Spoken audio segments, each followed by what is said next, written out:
There's a body lying on the riverbank. She's been there for 2 days. In broad daylight, next to a river, in a neighborhood where kids hang out. And somewhere between 8 and 13 teenagers know she's there. They've seen her. Some went back multiple times. To look. And nobody called the police. For 2 days. Her name was Marcy Renee Conrad. She was 14 years old. And what happened after her death, the silence, the paralysis, the collective nothing that her peers chose to do, became one of the most disturbing cases studied in American adolescent psychology in the 20th century. Tonight on the Fear Archive, we're going into that silence, what lives inside it, what it tells us about teenagers, about community, about moral collapse, and about the very specific American moment that produced it. We're pairing the real case with Tim Hunter's 1986 film, River's Edge, one of the bleakest, most unsettling portraits of American teenage life ever committed to celluloid. And we're asking, what does it mean when an entire generation watches a body and does nothing? And more uncomfortable, is that generation so different from us? Welcome back to the Fear Archive, the show where we dig into the real stories behind the horror that sticks with you long after you've turned the lights back on. I'm Amanda. And I'm Mike. And tonight we're going somewhere genuinely uncomfortable. Not slasher uncomfortable, not jump scare uncomfortable. It's existential uncomfortable, the kind that follows you around for the rest of the week. The kind that makes you look at teenagers in your life and go, could that be them? Could that have been me? And our through-line question this episode, and we're going to be sitting with this one all the way till the end. What does it look like when an entire generation loses its capacity for moral feeling? And who's responsible when that happens? We're going to dig into the real murder of Marcy Conrad in 1981 in Milpitas, California. We're going to talk about the film it inspired. We're going to go deep on the extraordinary cast of River's Edge, which is genuinely one of the great ensembles of the 1980s. And we're going to spend some real time on the broader tradition of nihilistic American teen cinema, because River's Edge did not come out of nowhere. It's part of a lineage, a disturbing, brilliant, necessary lineage. Greg Araki, Larry Clark, Harmony Korine, Todd Solondez, and we are going there. We're absolutely going there. Content warning. This episode features mention of graphic violence and sexual assault. Please take care of yourselves. This one is heavy in real ways, so please skip if you need to. Okay. Let's go to Milpitas, California, 1981. Let's start with geography, because geography matters here. Milpitas, California sits in Santa Clara County, right at the southern edge of San Francisco Bay. In 1981, it was a working-class suburb. A lot of auto workers, a lot of blue-collar families, not wealthy, not particularly visible, the kind of place that doesn't exist in anyone's imagination until something terrible happens there. It's not Silicon Valley. Silicon Valley was starting to bloom right next door, and Milpitas was not part of that bloom, which is part of the texture of what happened. On November 3rd, 1981, a 14-year-old girl named Marcy Renee Conrad was strangled to death by her boyfriend, Anthony Jacques Broussard. He was 16 years old. He strangled her, then left her body on a riverbank, a levee near Coyote Creek, just outside of town. And that he did something that is, in some ways, even more disturbing than the murder itself. He told people. He bragged about it. He brought classmates to see the body. Over the course of approximately 2 days, somewhere between 8 and 14 of his teenage peers, the estimates vary depending on the account, came to look at Marcy's body on that riverbank. Some came once. Some came back multiple times. One report has a teenager riding his motorcycle over the body. And for the better part of 2 days, not one of them called the police. Eventually, a 14-year-old boy named Mark Morano younger than most of the others, and notably not part of Broussard's immediate social circle. He told his mother. His mother called the police. That's how Marcy was found. And what followed was a national conversation about American teenagers that the country was not entirely prepared to have. The police investigation was swift. Anthony Broussard was arrested. He was tried as an adult. One of the earlier high-profile cases of a juvenile being prosecuted that way in California. In 1983, he was convicted of first-degree murder and sentenced to 25 years to life. He was released on parole in 2023. There's not a lot of public information about where he is now. The teenagers who saw the body and said nothing were not prosecuted. In California at the time, there was no statute requiring bystanders to report a crime or a dead body. There still isn't in any universal sense. They were, however, interviewed extensively, and those interviews are one of the most chilling documents of this case. Because the reasons they gave for not calling the police were not traumatic. They weren't afraid of Broussard, and at least not primarily. They weren't being actively threatened in most cases. They just didn't. The vocabulary that kept coming up in those interviews was, and this is documented, phrases like, "It wasn't my problem," "I didn't want to get involved," or "I didn't know what to do." One teenager reportedly said he wasn't sure if Marcy was really dead. She'd been dead for 2 days in November in California. She was visibly dead. And yet, Now, before we go further, I want to take a moment for Marcy herself, because one of the things that happens in cases like this, and we talked about this with Eileen Wuornos, is the victim gets swallowed by the story around her. Marcy Renee Conrad was 14 years old. She had a family who loved her and who spent subsequent decades fighting for her memory to be something more than just a case study. Her mother, Dolores Conrad, became an advocate. She spoke publicly about Marcy for years. She pushed back hard on the narrative that turned her daughter into a symbol of generational moral decay, because what she was first and foremost was a girl, a person, a daughter. And we want to hold that while we also do what the show does, which is look directly at the harder questions. Now, Anthony Broussard, what do we know about the relationship between him and Marcy? Because this is the piece of info, this is the piece the mainstream coverage often flattened completely. They had been in an on and off relationship. There is documentation of violence in the relationship. Broussard had a history of aggression. Witnesses describe Marcy as being afraid of him, and also in the complicated way that characterizes a lot of abusive teenage relationships, still involved with him. Which is not unusual, and which is not her fault, and which the investigative reporting of the time did not always handle with a lot of nuance. The 1981 case immediately spawned enormous journalistic attention. Articles in major newspapers, a 1984 television film called Murder in a Small Town, which is not to be confused with the later project, Time Magazine, Newsweek, all of them asking some version of the same question. What is wrong with these kids? Which is, depending on your read, either the right question or a way of evading the more uncomfortable question, which is, what's wrong with the world these kids were raised in? And that's the question screenwriter Neil Jimenez decided to make a movie about.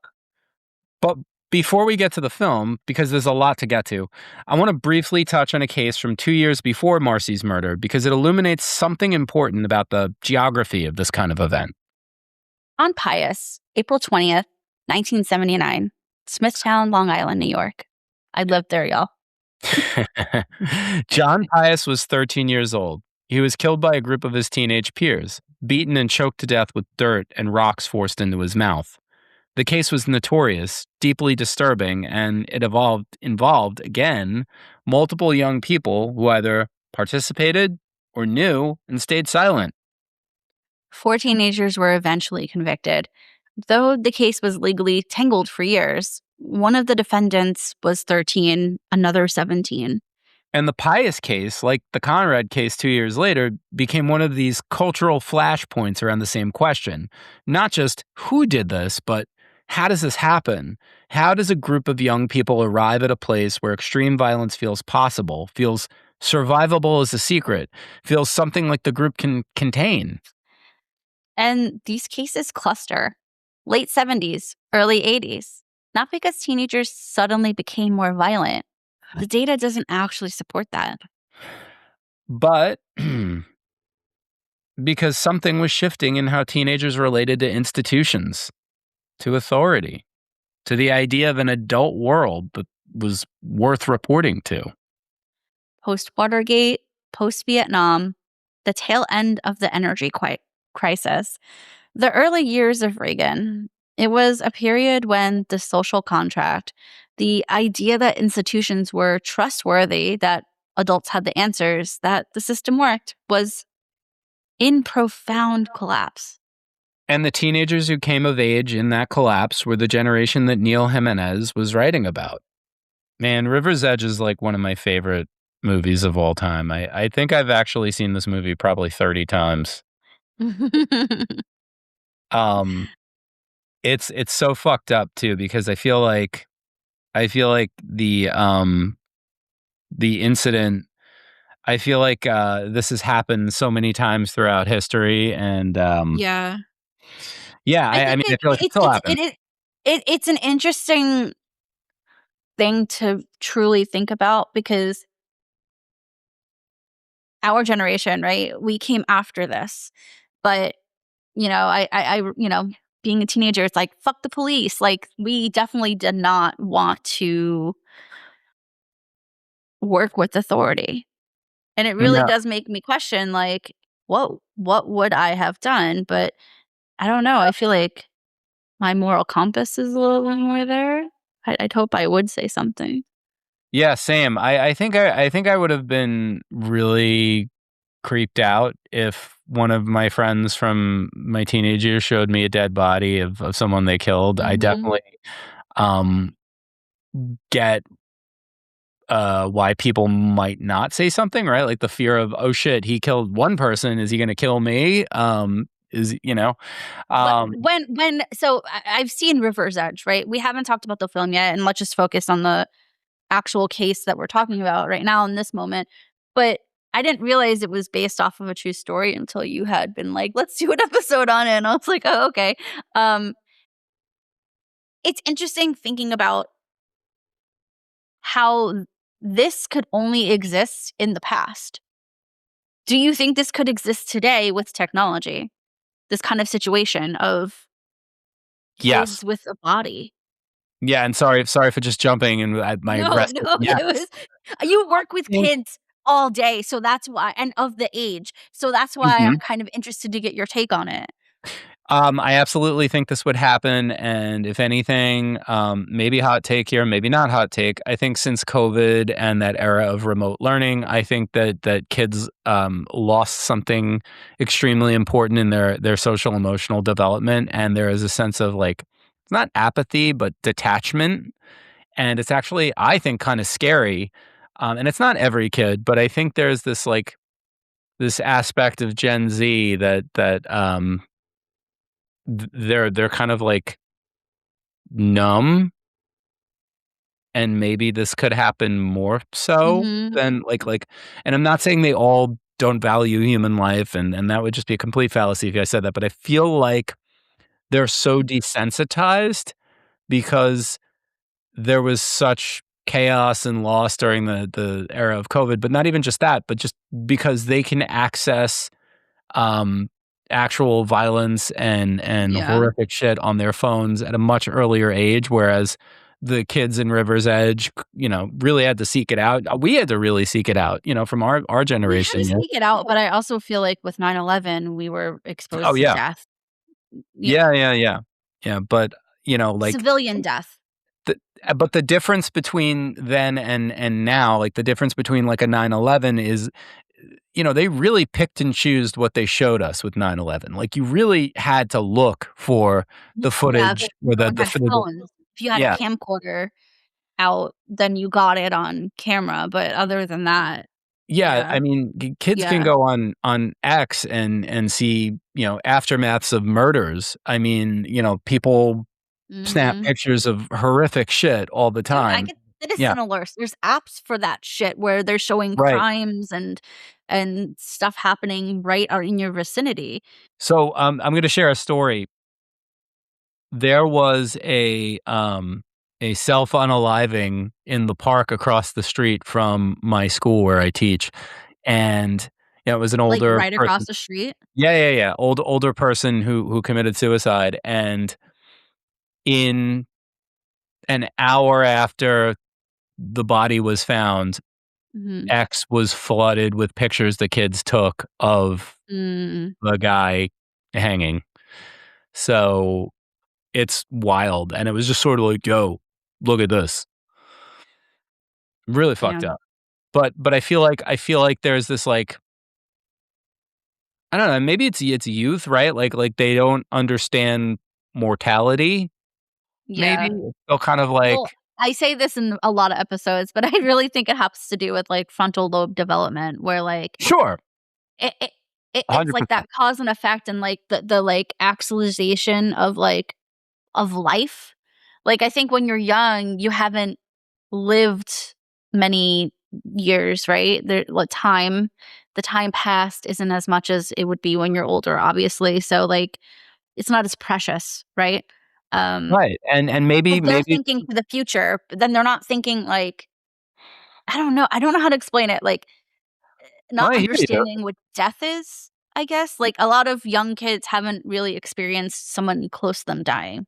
Right, like, Some they have, haven't been right? Some have lost family members or friends, um, but yeah. No, 100%, like, some of them that might have been the first time they saw a dead body, you know? Mhm. I am one of those people who was exposed to death from a very, very young age. I come from and I was raised by my Italian family, and, like, wakes were, like, a big, part of the culture when someone Same. died, like, it was a big deal. Forcing And to walk up at the wake, oh, yeah, look at the the dead body. casket, yeah. And I've gone to, oh god, I probably went to over the course of between the ages of, like, I don't know, 7 to 17, I probably went to, Mhm. like, 20 wakes of people. So, like, I'd seen dead bodies from a very early age, and it always, Yeah. like, upset me and freaked me out, but, like, for different reasons. I But also knew about things that I probably shouldn't have known about from a much earlier age. Like, I well, remember yeah, I think we all know you at this point. yeah, the movie I saw the movie My Girl, and, like, I learned about No, no, what don't talk about my girl. what embalming was, and then I was just like, Me I without his glasses. "Peace!" Oh, that's Tommy Boy I'm thinking of, where he's like, "Peace!" Well, yeah, but, I mean, he did die for Ah. Um, sorry, spoiler alert no, again, sorry, girl. yeah, where am I going with this? Heartbreaking film. So, Um, yeah, plus then, one well, of my friends from middle school, his family owned a funeral home, so he was always talking about, like, gross shit about embalming and stuff, so, like, wait, really? Know who what do I know this person? You don't have to say their name, I know though. he was cool. You might. Mm, mm. I Um, he lived by you. oh, in the numbered streets? He did live in the number streets, then he moved. Then he moved. He Um, was cool. He was a cool kid. We went the to one summer school together one year. what did you go to summer school for? 'Cause I was absent so much in 6th grade. Yeah. Yeah, Nice. and, we had this thing, we would piss off the teacher, and we would talk about, we would have to, like, write, like, we were doing, like, she would do, like, free writing with us, and we'd collectively do a free writing exercise every day, and we always used to fuck around, and we'd all say, "And a tree fell on his head." Oh my god. This lady hated us. Anyway, we're proving that a negative reviewer's point. It's me, it's my fault, I'm sorry. No structure. Still butthurt about that. Anyway, um, We have plenty of structure. I'll show Okay, you but structure. okay, going back, though, the one thing that I The fuck does that uh, even mean? the one Uh, thing that I wanted to go back to what you said, you were exposed to a lot of dead bodies when you were young, but the difference is you weren't exposed to them in the wild. right? It was Right. always like No. a contained space, the same environment, the same kind of format, structure, if you will. Uh, but coming across a body in, you know? Yeah, no, totally. And just to throw it in there too, now that I'm thinking about this, the death that I was exposed to as a child, it was never a young person. It was always someone who was Mm, sick and who was old, who, it yeah. wasn't like seeing the body I of think a young person who's supposed to be full of life and energy, and now the they just look like an object in a box. the first time when I understood death truly was when I had someone close to me pass. Uh, we had dated and then we weren't dating at the time. Um, but I think you might know who it is, I maybe. know who it is. Yeah, this was Yeah. a horrible, horrible thing. And yeah, that's when I realized. I think that's when I realized, like, oh, my mortality. Like, I can fucking die. And like what it means to be dead. Like, there's no life. You have nothing else. And I think about him every year. Uh and yeah, it's odd. It's odd thinking about like how old we are and like the time that has been lost. Um yeah. No, totally. I This think this case. I was 16, he was no, I was a senior. He was a year older. So yeah, 17, 18. It's crazy. Yeah, yeah, yeah. Yeah, I Mhm. remember when that happened. That was so bad. Oh Mhm. man. But I think about all of these things too. To turn back to the Conrad case, it also kind of reminds me. Are you familiar with Ricky Casso and the Northport, the murder in Northport? Mhm. Mhm. Yeah. I'm not gonna jump too deep into the Ricky Casso story because I think we should do an episode on Ricky Casso at some point. But, Mhm. there's that whole, aspect of, you know, the teenage brain and processing of death and kinda, like, not really getting the fact that there's a dead body and, "Oh, I just did that. I created that dead body," you know? The cause and Um effect. Mhm. Yeah, yeah, yeah, and, I really yeah, we're gonna come back to that story at a later date, but, this story is so More fun. structure. Yes, our structure! And we're gonna we're Um, gonna we're gonna get this for whoever put that, they're gonna be oh, a hater yeah. and be like, "Now you're So just giving me so, credit." but Well, like, to what do we to that, say? to what we were just saying, to what I was just rambling about, there's that, so with this case, one teenager, he dropped a rock on her body, right, on Marcy's body to see if she was really dead. And that's not passivity, all right? So so where does the line go from being a bystander, almost a victim yourself because you're being brought to see something you did not ask to see? Mhm. So where's the line between being a bystander and then a participant? I mean, you're like technically, mutilating her corpse. Yeah, I wanna say that there is a law in place now in California that About corpse if abuse? that if you know that a murder has taken place and you don't report it, that, like, you're an accomplice, basically, and you can be charged at the same degree as the person who carried out the crime. Uh, Anyone who knows if that's real, drop it in. I feel like it is. I read it, but you know, You also have the death penalty too, right? I can be wrong. Yeah, but I don't think they actually kill anyone. It's like It's like for symbolic, right? show. Yeah. Yeah. Jeez. Mhm. But, Um yeah, so I mean, I don't know, what do you think? I I mean, I think, again, I don't wanna default to the fact that, like, it's just teenagers being stupid and the frontal Mhm. lobe stuff. I mean, there is definitely intention. You are mutilating this body by dropping a rock on her head. Do you think that there should be any leniency because there are children? Like, what if this was an adult? No, I do. I don't actually think that I think Mhm, that the only person who should have been tried in this is Broussard. Like, I mhm. think the teenagers, like, also, again, I don't wanna default to this was a different time, but, like, you know, the kids who were taken to the body, I mean, I would say that they're victims as well. I mean, even though Yeah. they consented and went along, I mean, No, but that you fucks you up can't. for, like, your life. Yeah, you can't unfuck that. Yeah, you have a This new thing to fear, a new trauma this buried in your this brain. wasn't just, someone who like, a dead body, right? Like, it was someone they knew. It was a school friend. It was right? Right, So right, and it wasn't so just it's like not like it was she a died, stranger. she was Like, murdered. think about how that, affects you. Like, seeing someone who is dead that you don't know still affects you, but then seeing somebody you know, someone you're friends with, someone that you may have seen, like, the day before at school. Yeah, and in completely, like, in an undignified way too. I mean, she was nude, she was strangled. When someone dies by strangulation, they typically, Yeah. void their bowels and void, she was assaulted. It had to be horrific. I mean, it's, like, probably one of the worst things you could ever see, and, I mean, I'm sure she was starting to decompose. So Yeah. it's a horrific, So undignified way to remember this person who was your friend, who was your classmate, your colleague, you know? Um, I also read that Marsh Road became, like, a teenage dare spot, and kids go looking for Marcy's ghost as a rite of passage. of Do you course it think did. do you think that's, like, just, like, morbid curiosity or, like, just another way of making her death about everyone except her? I think that it's the morbid curiosity piece, and I think, like, again, horrific and sad that she's gone.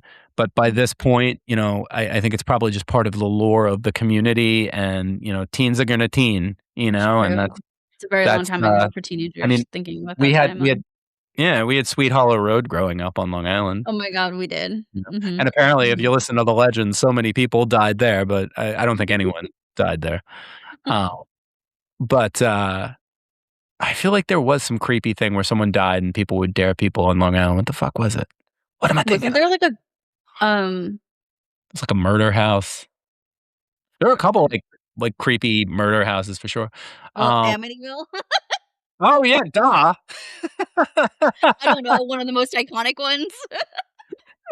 I dare you to ring the doorbell and run Oh away. my god. You get bitten in the ass by a pig. Um, a ghost Exactly. pig. Yeah, it's Jody. Oh, we're gonna be talking about Jody real soon. Um, do you wanna get into the film?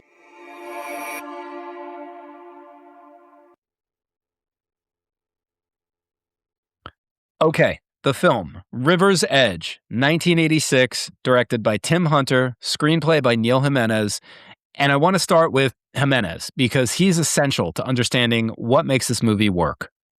Yeah, Neil Jimenez was 23 years old when he wrote the script.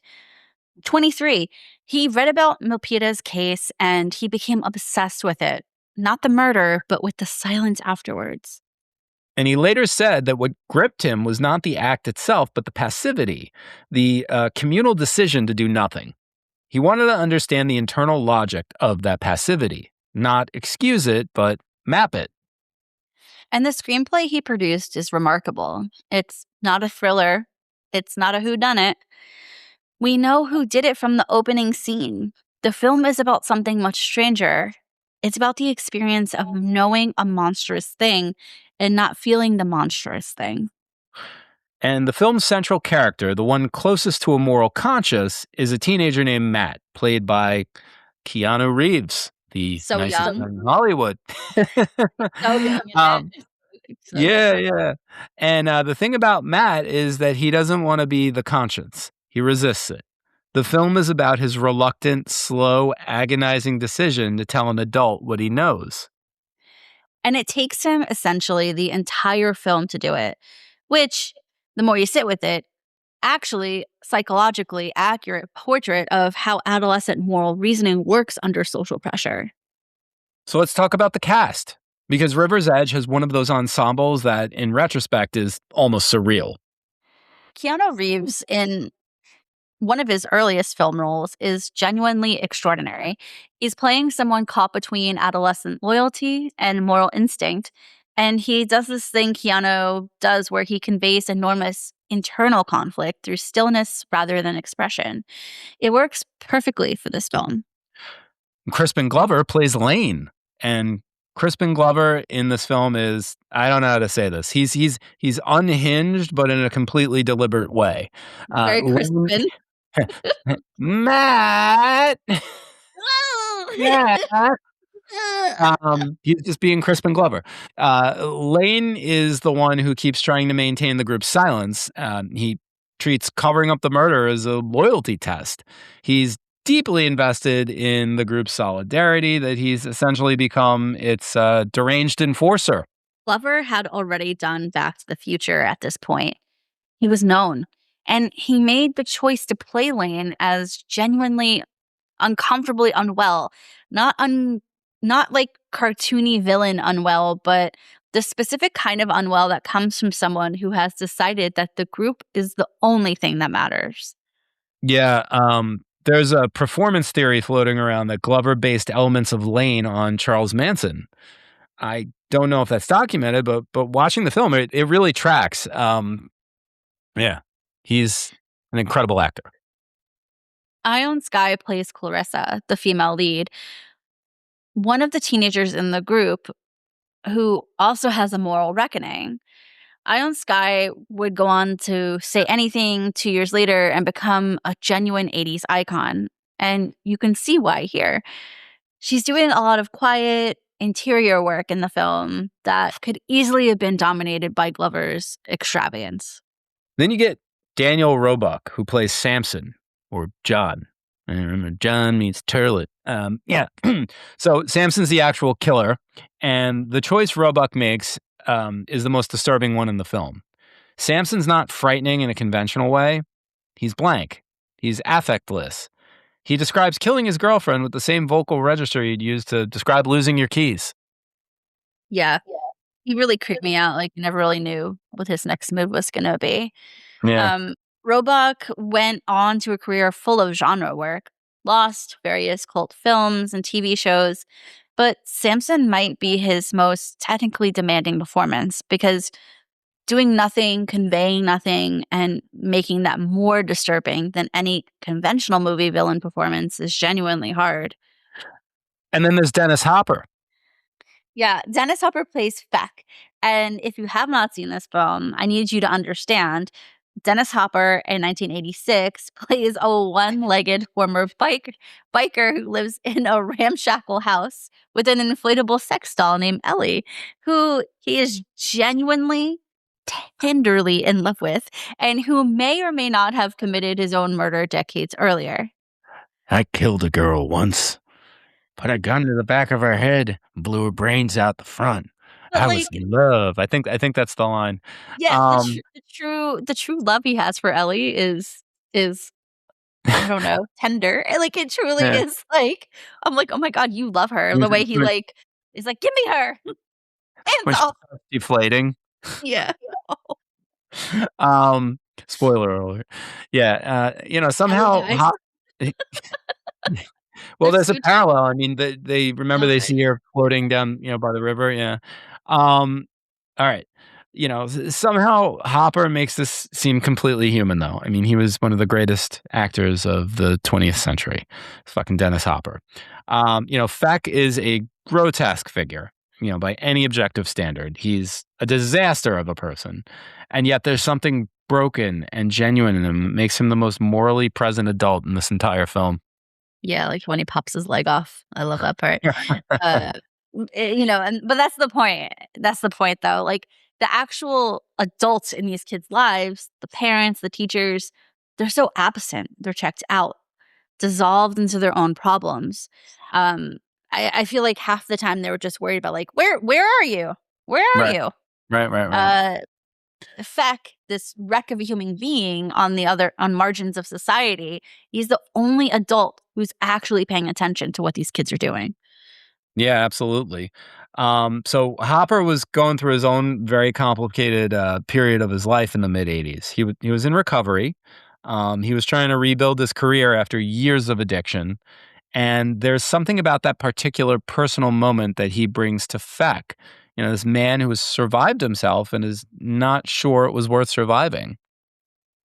And the film was directed by Tim Hunter, who had made Tex in 1982, an adaptation of the S.E. Hinton novel, which is interesting because Hinton's work is its own lineage of sympathetic but truthful portraits of working class American youth. Hunter understood teenagers not as symbols, but as people with their own coherent internal logic. Produced by Midge Sanford and Sarah Pillsbury with a budget somewhere around $2 million. River's Edge was released through Island Pictures, which was a significant indie distribution house at the time. It premiered at the Toronto International Film Festival in 1986. Critical reception was divided. Some critics were deeply disturbed by it, accused it of wallowing. Others, particularly Pauline Kael, recognized it as something important. Yeah, Kael's review is worth finding and reading. She understood that the film's refusal to be uplifting was precisely its point. Roger Ebert gave it 4 stars. He wrote that the film was not nihilistic, but rather the opposite, that it was about what happens when people stop feeling and that it could only make the argument by showing you what it looks like without flinching. The film made about $2 million theatrically, which was modest, but it found its real audience on VHS, which is appropriate because VHS was the teenage viewing medium. River's Edge became a video store movie, a your older sibling left this one out movie, a film that teenagers watched in clusters and talked about in hushed tones. Now, the psychology, because we promised we'd go deep. So there's a lot to go deep on. The question the film is really asking, and the question that was the heart of the Milpitas case, is a Bildungsroman question. Bildungsroman, for anyone who missed that day in English class, it's a German literary term for a coming-of-age story. Literally, novel of formation. The story of a young person developing a moral identity, going from innocence to experience, finding their place in the moral world. Great Expectations, The Catcher in the Rye, To Kill a Mockingbird. The standard Bildungsroman ends with the protagonist arriving at moral clarity, having grown, having understood something true about the world and their place in it. River's Edge is an anti-Bildungsroman. Or maybe broken Bildungsroman. It's about teenagers for whom the formation process has stalled or been corrupted. The moral architecture that is supposed to develop in adolescence, the capacity for empathy and consequence and responsibility, something has happened to it. And what's fascinating and disturbing about Jimenez's screenplay is that it doesn't just suggest that teenagers are evil, it suggests they're empty. And it asks, who emptied them? Lane is not a villain in a conventional sense. He's a teenager who has made the group into a religion because the group is the only thing he believes in. Family? Useless. Adults? Checked out. Institutions? Irrelevant. The group is what's real. The group is what you protect. And we see the logic everywhere in documented cases of group bystander behavior.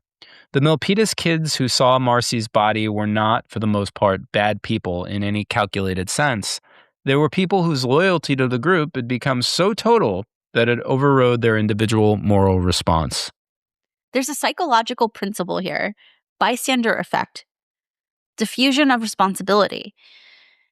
The more people who know about something terrible, the less any individual feels personally responsible for doing something about it. Kitty Genovese, the Milpitas case, Lane's group in River's Edge. But River's Edge goes further than just illustrating bystander effect. It's asking a generational question. It's asking, what produced this particular form of emptiness? Not bystander effect as a universal phenomenon, but the specific version in the specific time and place. And the answer the film implies is everything. The broken homes, the absent parents, the economy that has already told these kids there's nothing waiting for them, the countercultural promise of the 60s that the young could build something better is completely dead by 1986. These teenagers are children of that death. Which brings us to the broader tradition, because River's Edge didn't just come out of nowhere. It came out of a specific and extraordinary lineage of American films about the apocalypse of American adolescence. Okay, Over the Edge, 1979, this is the one that started it all in a lot of ways. Yeah, Over the Edge, directed by Jonathan Kaplan, is set in a planned suburban community called New Granada, a place built for adults with nowhere for teenagers to go and nothing for them to do. And the film is about what happens when you build a world for adults and throw the teenagers into it unsupervised. It is partly based on a true story, a series of incidents in Foster City, California in the early 70s. It stars Matt Dillon in his feature debut. It is raw and angry and very, very good. And it was suppressed. The studio was so worried about its content. There's a sequence where teenagers essentially riot and trap all the adults in the local school. So the studio barely released it theatrically. It went to cable and it became a cult film that defined a generation of teenage alienation filmmakers. Kurt Cobain cited Over the Edge as one of his favorite films. River's Edge director Tim Hunter knew it well. It's the invisible foundation under a lot of what we're talking about tonight. Now, and I want to do this carefully because it's easy to be reductive here. We should talk about Stand By Me because it comes out at the same year River's Edge comes out, 1986. And the contrast between those films is one of the most instructive things in this entire tradition. Stand By Me, Rob Reiner, based on Stephen King's novella The Body. And on its surface, 4 boys, a dead body, a journey. Sounds similar, right? The plots are almost mirror images. A group of boys hear about a dead body and go to find it. A group of teenagers know about a dead body and do nothing about it. One film is about the body as a catalyst for growth. The other is about the body as a symbol of paralysis.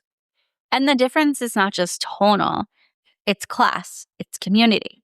It's whether the adult world is something you eventually want to enter or something that's already failed you completely. Gordy LaChance and his friends in Stand By Me are heading towards something. The dead body of Ray Brower is, horrifyingly, the most meaningful experience of their young lives. And it launches them forward. They grow. They form. The Bildungsroman completes. River's Edge teenagers are not heading towards anything. The dead body of Jamie is not a catalyst. It's an endpoint. It doesn't launch anyone. It just sits there, and the movie asks, why isn't anyone doing anything? King's novella, The Body, is set in 1959, small town Maine. There's still a world out there worth arriving at, even if it's imperfect. Stand By Me is fundamentally an optimistic film dressed in melancholy. River's Edge is a pessimistic film dressed in nothing at all. No nostalgia, no warmth, no retrofitted meaning from an older narrator looking back. Just the present tense of moral failure. I think you watch both films and you understand something about the 27 years between 1959 and 1986, about what happened to the idea of American adolescence in that gap. And the gap contains Vietnam and Watergate and stagflation and the collapse of labor movement and the beginning of the war on drugs and everything else that slowly poisoned the well of institutional trust. Stand By Me is what adolescence looked like before the well was poisoned. River's Edge is what it looked like after. Then there's River's Edge itself. Then in the 90s, you get Greg Araki. Greg Araki and what people have called the Teenage Apocalypse trilogy. Totally Fucked Up from 1993, The Doom Generation from 1995, and my personal favorite, Nowhere from 1997. 3 films that are doing something very specific. They're taking the doomed teenager aesthetic and queering it and politicizing it and pushing it into a kind of gleeful nihilism that is still very disturbing to watch. Araki's teenagers are not empty in the River's Edge way. They feel everything, sometimes catastrophically, but they are operating in a world with no structure, no safety, no future. The Doom Generation has a tagline, a heterosexual film by Greg Araki, which should tell you everything about how much Araki was interested in destabilizing genre expectations. And the visual language, the neon, the open highways, the convenience stores at 3 a.m, the sex and the violence that arrive with that same flat tone is directly descended from River's Edge. Then Larry Clark and Harmony Korine, Kids, 1995. Kids is written by a 19-year-old Harmony Korine, directed by Larry Clark, And it's one of those films that I genuinely recommend with a warning label. It's about a day in the life of a group of teenagers in New York City, and it's unflinching in a way that's almost aggressive. It follows two storylines. Telly, a teenage boy who has a predatory relationship with sex that the film holds up for examination without ever quite condemning it in a conventional way. And Jenny, a girl who had just tested HIV positive and is trying to find Telly before he infects someone else. The casting is almost entirely non professional. Real teenagers, some of them had never acted. And that produces this texture that's deeply, deeply unsettling because you're not always sure if you're watching performance or documentation. Which is also true of Larry Clark's later work, Ken Park in 2002, which is practically banned in multiple countries. And I'm not going to tell you where to find it. And What's Up Rockers in 2005, which is more tender and in some ways Clark's most humane film. Corinne, as a director, made Gummo in 1997, set in Xenia, Ohio, after a tornado has destroyed the town.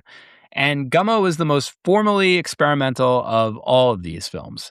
It's barely a narrative, more like a series of images of poverty and adolescent strange behavior that accumulates into something genuinely disturbing. And the scene in Gummo involving spaghetti in the bathtub that I have not stopped thinking about since I first saw it. Yeah, that's a gross one. There's like a piece of Truly, bacon though. just taped to the wall in the tub in the bathroom, just randomly. Then we got George Washington, the 2000 film directed by David Gordon Green. It was actually his feature debut. One of the most beautiful and devastating American films of the last 30 years, I might add. It's also never, it's almost never in this conversation, and it should always be in this conversation. George Washington is set in a depressed small town in North Carolina. A group of children, and I mean children, genuinely young, are playing and there's an accidental death. And the film is about the aftermath of the death and what a group of kids do with the knowledge of it and how a broken landscape shapes the moral response. And what makes Green's films so extraordinary and so distinct from the rest of this tradition is the visual language. It's gorgeous. Cinematographer Tim Orr shoots this ruined American landscape like it's sacred ground. There are images in George Washington that feel like Renaissance paintings made from rust and weeds. Green is doing something that none of the other filmmakers in this tradition do quite the same way, which is hold moral complexity and aesthetic beauty simultaneously. The world these children are failing in is also somehow luminous, and that tension is devastating. Yeah, the film is in conversation with Terrence Malick. There's a voiceover quality, a lyrical fragmented structure, and it's also its own completely original thing. Like River's Edge, it's asking, when children fail morally in conditions of poverty and neglect, where does responsibility actually live? Green was 20 years old when he made it, which puts him in company with Neil Jimenez at 23. Young filmmakers who look at teenagers in extremity and feel compelled to map the landscape with absolute honesty. Yeah, George Washington is one of those films that once you've seen it, you can't unsee it. It changes the texture of how you look at certain kinds of American places. It should be widely known. It should be, it should be as widely known as River's Edge. It's not. You should go find it. I think it's up. It's actually streaming on Criterion, like in perpetuity. Like I think it's always going to be on Criterion. So go watch it. Todd Solondz' Welcome to the Dollhouse from 1995 is in this lineage, but is doing something slightly different.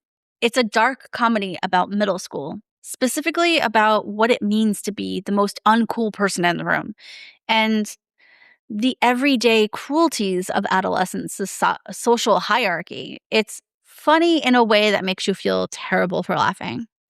And then Mean Creek, 2004, Jacob Aaron Estes.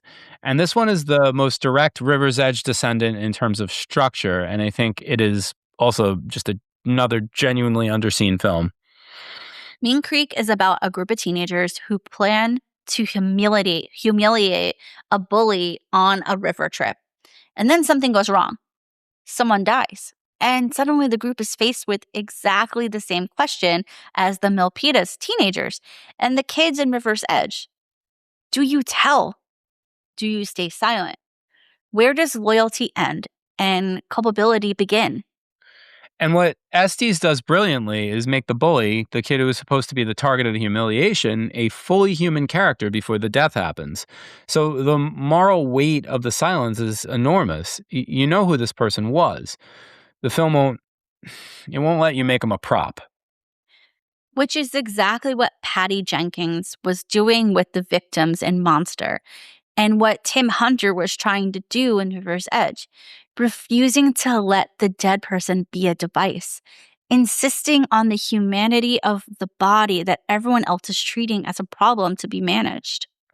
Mean Creek has this incredible young cast. Ryan Kelly, Josh Peck in one of his most complex early performances, Trevor Morgan, and it was shot on the Nestucca River in Oregon with a naturalistic, almost documentary quality that makes the dread accumulate very slowly and very effectively.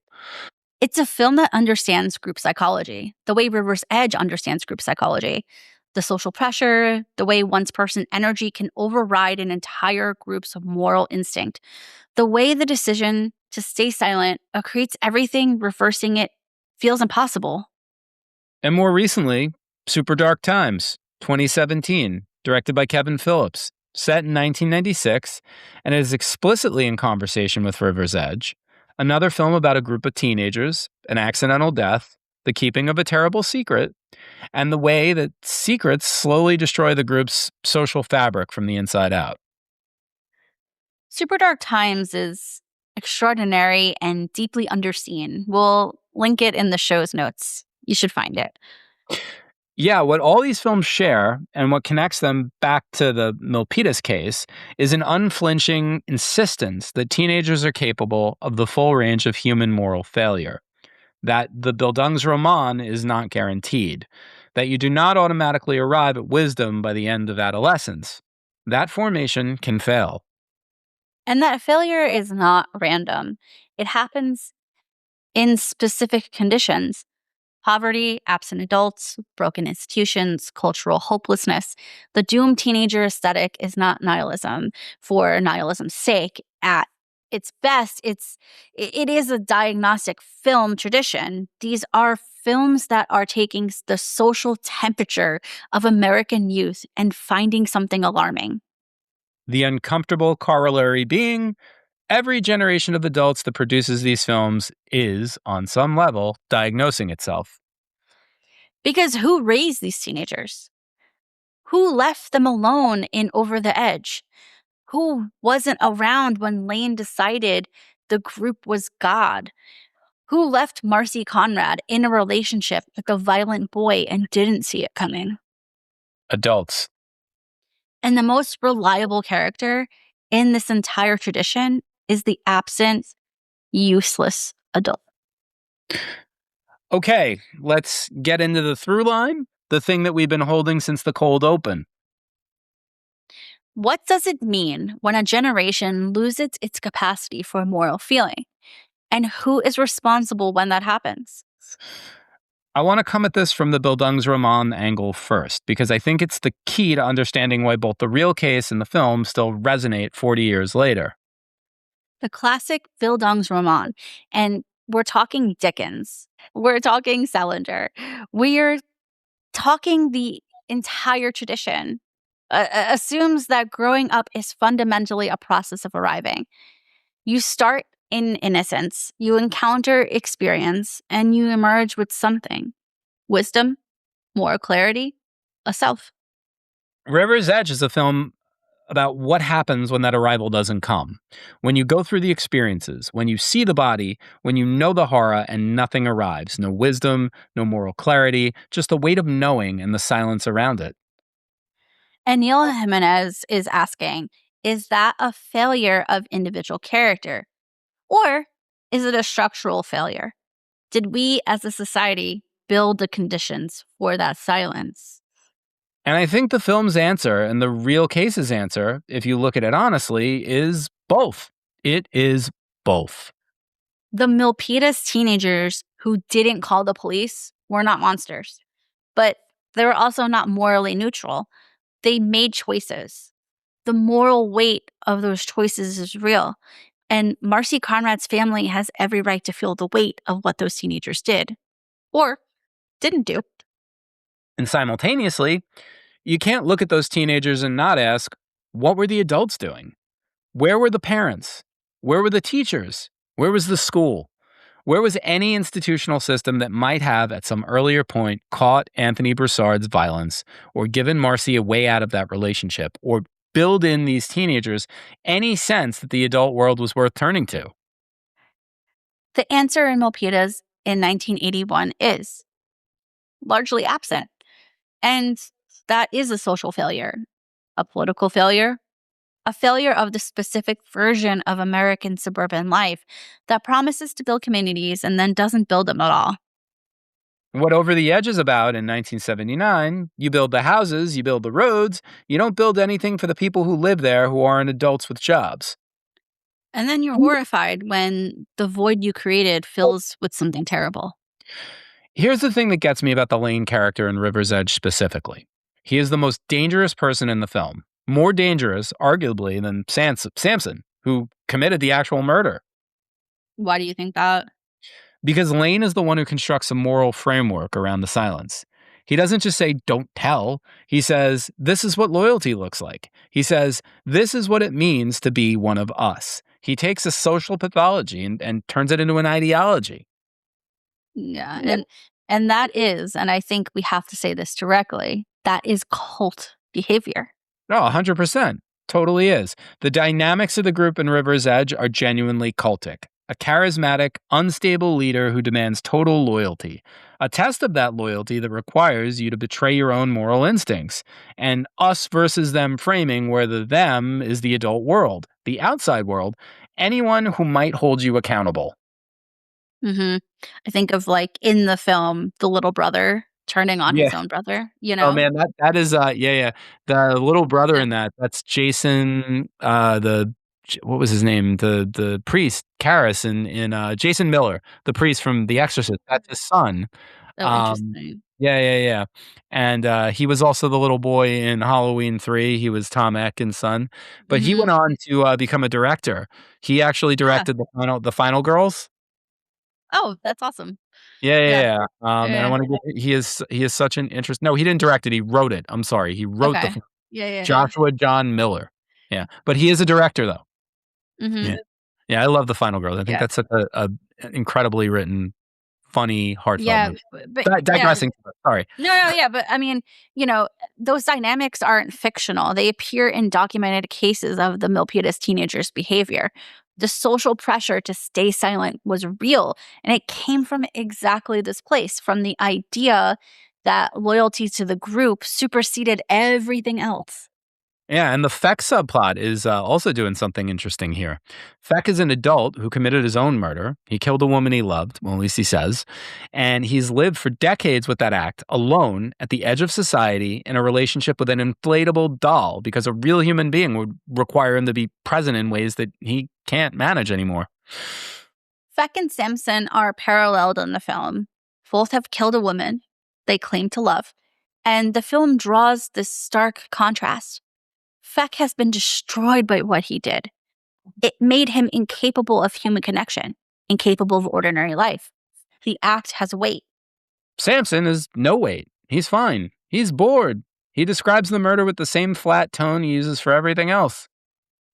And the film is suggesting this is what happens when you grow up in a world with no moral gravity. You can kill someone, and it's just a thing that happened. And that's the most disturbing thing in this film. More disturbing than any image, any scene. The flatness. Now, let's talk about what the film does with gender, because it matters. The victim in River's Edge, the dead girl, Jamie, is barely a character. And I think that's a deliberate choice by Jimenez, but it's also a choice that's been, well, criticized. We know almost nothing about her. She exists as an absence, as a thing around which everyone else's moral crisis orbits. And you can read that as a feminist critique.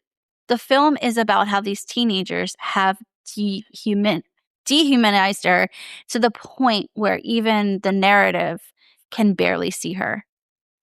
Or you could see it as the film reproducing the very problem it's critiquing, making a girl's death primarily about the moral education of the boys around her. I think both of these readings are valid. And I think Jimenez knew the tension was there and he chose to lean into and then rather resolve it because the unresolvability is part of the point. And what I keep coming back to is Clarissa, Ione Sky's character. As you know, she's the one who sees clearly from relatively early on that the silence is wrong. She's not Lane. She's not mad on his agonized delay. She's appalled faster and, well, more completely for sure. Yeah. And the film doesn't quite know what to do with her for that reason. She's right. And the film kind of sidelines her anyway, which is its own commentary. Now, the real case and the film diverge in some important ways. The film doesn't attempt to direct dramatization. Jimenez has always been clear about that. He used the Milpitas case as a jumping off point for a fictional exploration of questions the case raised. Notably, the killer in River's Edge, Samson, is not hiding the murder. He's openly talking about it. In the real case, Broussard also told people, but the dynamic was somewhat different.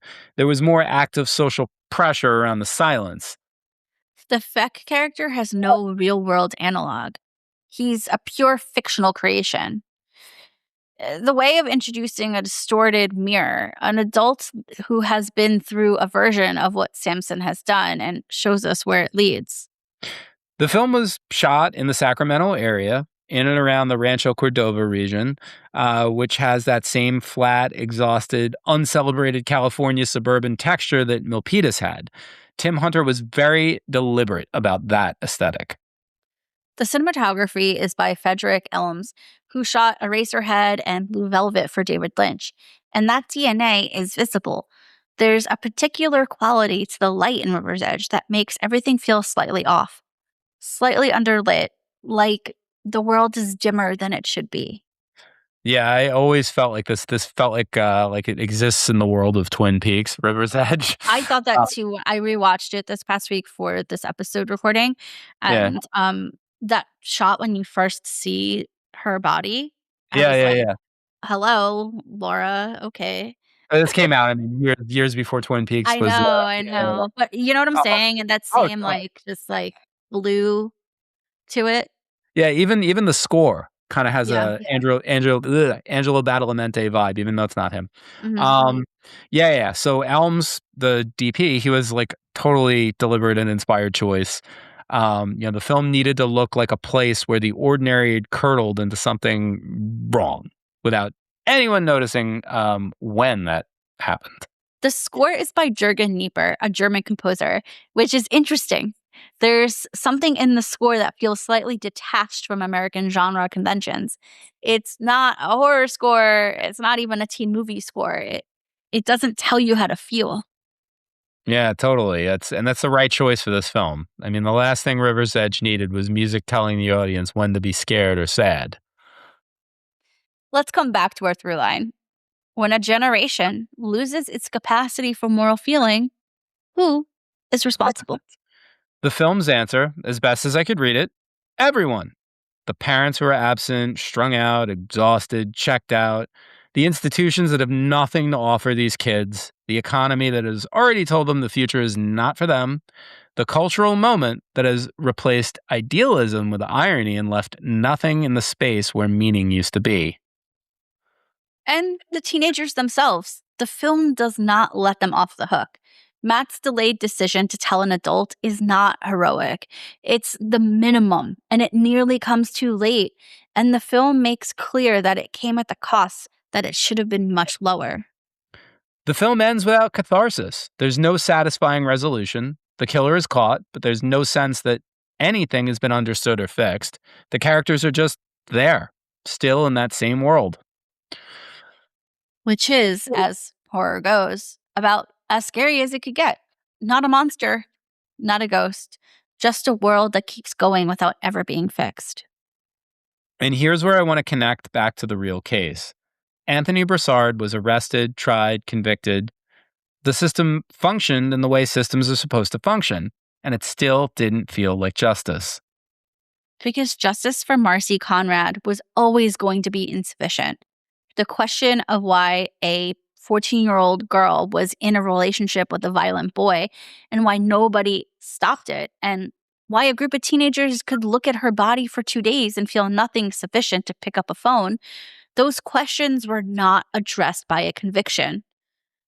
Dolores Conrad spent years trying to get California to pass legislation requiring bystanders to report deaths or crimes. The effort largely failed. The legal and cultural machinery was not built for the question she was asking. Which is the most River's Edge thing possible. Honestly, the question the case raised were the right questions, and the system had no mechanisms for answering them. So, where does this leave us? With a film that is 40 years old and feels like it was made last week. River's Edge had a strange afterlife. It was never a mainstream hit. It was never embraced by culture in the way that, say, The Breakfast Club was embraced by the culture. But it has persisted. It keeps getting rediscovered. Every generation of teenagers who feel estranged from the official version of adolescence finds their way to it eventually. Keanu Reeves went on to become one of the most beloved movie stars in the history of cinema. He's spoken about River's Edge as a formative experience. You can see Matt's particular quality, the reluctant moral witness, in a lot of Keanu's best work.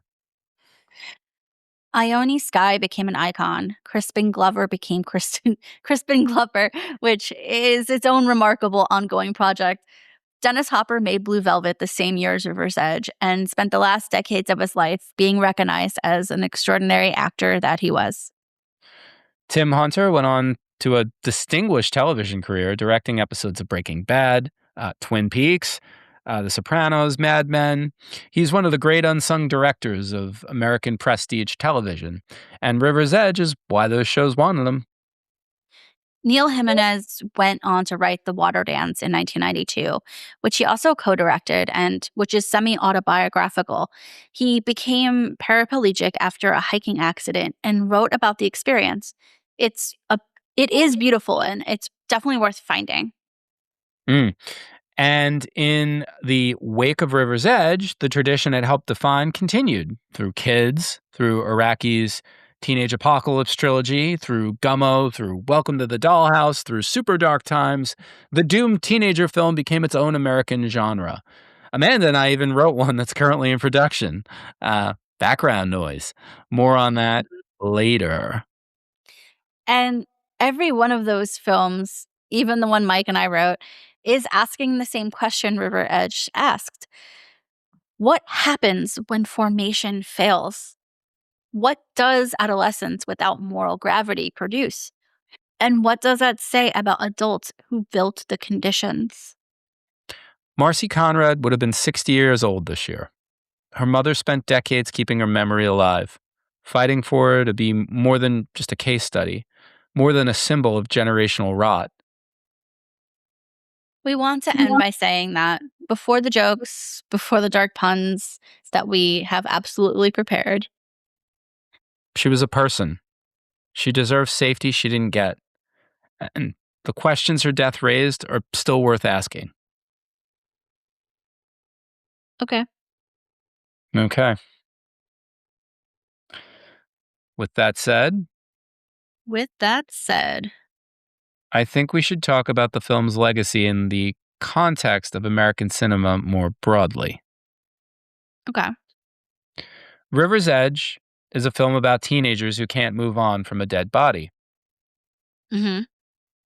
Much like their viewing experience, it refuses to let go. You could say the film has quite a body of work behind it. Look, yeah, I am. Like the film's cold still and has been lying around waiting to be discovered for 40 years. Kind of like it's central. No. All right. Nope. So the bystanders in this case, look, they really failed to take any action. No one can say that they were dying to get involved. Oh my God. Stop. Yeah. All right. So the teenage in action in this case was kind of like what you could argue both criminally and deeply antisocial, kind of like a River's Edge. Such a dad joke. Yeah. I'm sorry. Yeah. That was the All right. worst one yet, but I know you needed to do it. You just get it out of your system. Get them Yeah, all yeah, out. Get them yeah. all out. You know what I'm curious? Was Crispin Glover banned from Letterman before or after this movie came out? Didn't he like karate kick him in the head or some crazy shit? Or he was It's on the like most acid or tripping Crispin balls? thing he could do. I on love brand. Crispin Glover. If this episode stayed with you, and we genuinely hope it did, please follow, rate, and share it with someone who has strong opinions about the moral philosophy and or 1980s character actors. Or someone who just wants to feel feelings about the specific horror of suburban California in the early Reagan years. Yeah. We'll be back soon with another story that doesn't resolve neatly because nothing ever really does. Look out for each other. Seriously, look out for each other and say something. If you see something, say something. Yeah. Please, please, please. That's the whole thing. That's what all of these films are asking for.